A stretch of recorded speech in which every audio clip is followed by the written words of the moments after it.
आज ही Doubtnut app download करें। Doubtnut पर होगा अब आपके सभी मैथ्स, केमिस्ट्री, फिजिक्स और बायोलॉजी डाउट्स का सफाया। बस अपने क्वेश्चन की फोटो खींचो, उसे क्रॉप करो और तुरंत वीडियो सोल्यूशन पाओ। Download now. इस क्वेश्चन में बोला गया है simple 2 neuron reflex arc involves.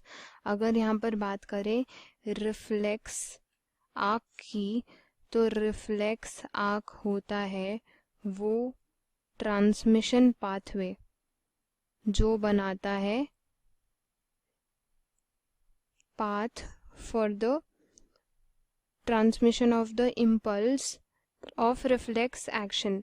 अगर बात करें रिफ्लेक्स एक्शन की, तो जो ये रिफ्लेक्स वर्ड होता है इसे हम कहते हैं सडन रिस्पॉन्स।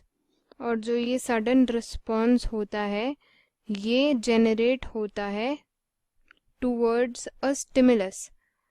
और अगर हम स्टिमुलस की बात करें तो स्टिमुलस होता है सिंपली चेंज इन सराउंडिंग। मतलब जो भी एक इंडिविजुअल की सराउंडिंग में चेंजेस होते हैं उसके अगेंस्ट जो उसका सडन रिस्पॉन्स होगा उसको हम रिफ्लेक्स एक्शन बोलेंगे। और जो रिफ्लेक्स आर्क होती है वो होता है जो पाथ उस रिफ्लेक्स एक्शन के लिए ट्रांसमिशन में फॉलो हुआ होता है। तो यहाँ पर बोला है अगर हम लेते हैं एक सिंपल रिफ्लेक्स आर्क जिसमें इन्वॉल्व है सिर्फ 2 न्यूरॉन्स, तो उसमें क्या होगा। अगर बात करें रिफ्लेक्स आर्क की, तो जो रिफ्लेक्स आर्क है उसमें जो मेन वाइटल ऑर्गन होता है जो इंफॉर्मेशन की प्रोसेसिंग करता है वो होता है part of the central nervous system और उसे हम बोलेंगे स्पाइनल कॉर्ड। बात करें रिफ्लेक्सेस की, तो रिफ्लेक्सेस के केस में क्या होता है कि सडन रिस्पॉन्स आता है। मतलब इंफॉर्मेशन ब्रेन तक पहुंचने से पहले स्पाइनल कॉर्ड के थ्रू ये शॉर्टकट ट्रांसमिशन पाथवे फॉलो होता है और रिस्पॉन्स जनरेट हो जाता है। तो अगर बात करें इसमें इन्वॉल्व ऑर्गन्स की, तो अगर हम बात करते हैं एक सेंसरी ऑर्गन प्रेजेंट है एक ऑर्गेनिज्म में। मान लेते हैं अगर किसी को कोई इंसान टच करे हॉट सरफेस, तो अगर वो हॉट सरफेस टच करेगा तो जो उसके सेंसरी ऑर्गन्स हैं वहां से क्या होगा, सेंसरी न्यूरॉन्स के थ्रू ये इम्पल्स जाएगी टूवर्ड्स द स्पाइनल कॉर्ड।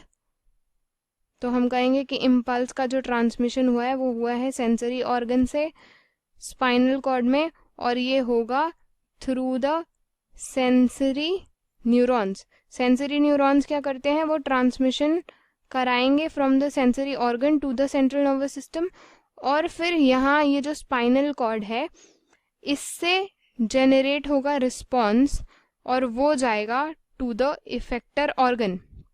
मतलब जिस भी बॉडी पार्ट को फंक्शन करना है उसको हम कहेंगे इफेक्टर ऑर्गन।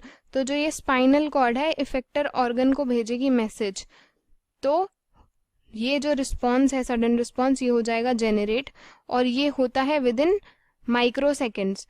तो क्या होगा कि जो ये इंफॉर्मेशन थी रिगार्डिंग दिस रिफ्लेक्स ये इवेंचुअली जाती ब्रेन में है, लेकिन रिस्पॉन्स जेनरेट हो चुका होता है उसके बाद ये ब्रेन में जाती है। तो हमसे यहाँ पर पूछा है कि कौन से पार्ट्स इन्वॉल्व होंगे इन अ सिंपल 2 न्यूरॉन रिफ्लेक्स। अगर बात करें यहाँ पर गिवन फर्स्ट ऑप्शन की, तो फर्स्ट ऑप्शन में हमें बोला गया है सेंसरी न्यूरॉन।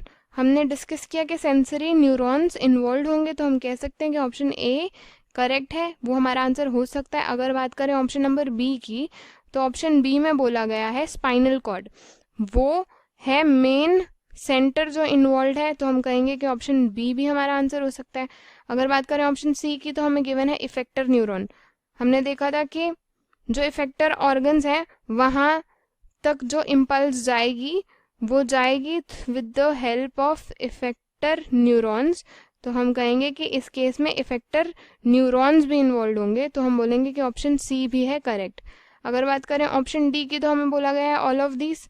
हमने देखा कि सारे जितने ऊपर तीनों ऑप्शंस मेंशन है वो करेक्ट ऑप्शंस है, तो हम कहेंगे कि इस केस में जो हमारा आंसर बनेगा वो बनेगा option number D, that is all of the above.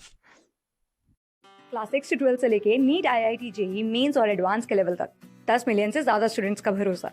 आज ही डाउनलोड करें डाउटनेट ऐप या व्हाट्सएप कीजिए अपने डाउट्स 8400 400 400 पर।